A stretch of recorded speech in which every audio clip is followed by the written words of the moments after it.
ትንቢተ ኢሳይያስ ምዕራፍ 7 እንዲህም ሆነ በይሁዳ ንጉሥ በዖዝያን ልጅ በኢዮአታም ልጅ በአካዝ ዘመን የሶርያ ንጉሥ ረአሶን የእስራኤልም ንጉሥ የሮሜልዩ ልጅ ፋቁሔ ኢየሩሳሌምን ሊወጉ ወጡ፣ ሊያሸንፉአትም አልቻሉም።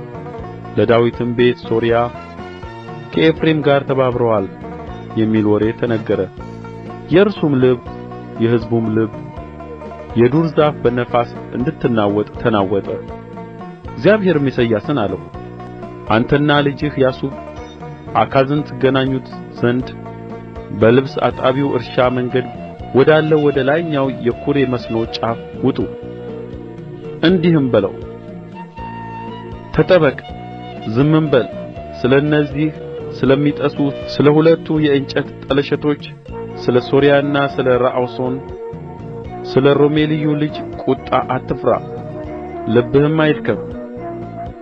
ሶርያና ኤፍሬም የሮሜልዩም ልጅ ወደ ይሁዳ እንውጣ፣ እናስጨንቀውም፣ እንስበረውም፣ የጣብኤልንም ልጅ እናንግሥበት ብለው ክፋት ስለ መከሩብህ ጌታ እግዚአብሔር እንዲህ ይላል፣ ይህ ምክር አይጸናምና አይሆንም።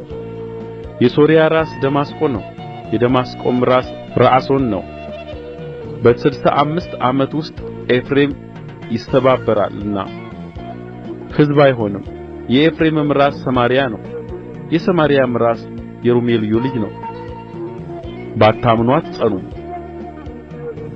እግዚአብሔርም ደግሞ አካዝን እንዲህ ብሎ ተናገረው፣ ከጥልቁ ወይም ከከፍታው ቢሆን ከአምላክህ ከእግዚአብሔር ምልክትን ለምን።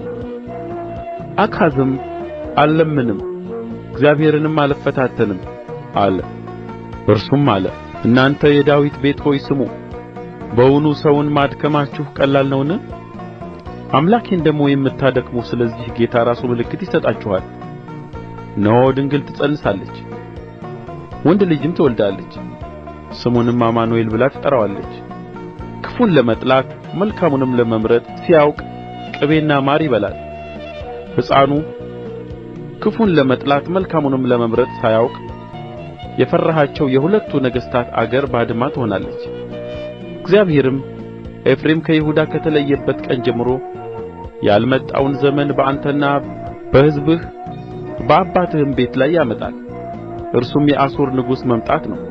በዚያም ቀን እንዲህ ይሆናል፣ እግዚአብሔር በግብጽ ወንዝ ዳርቻ ያለውን ዝምብ በአሦርም አገር ያለውን ንብ በፉጨት ይጠራል።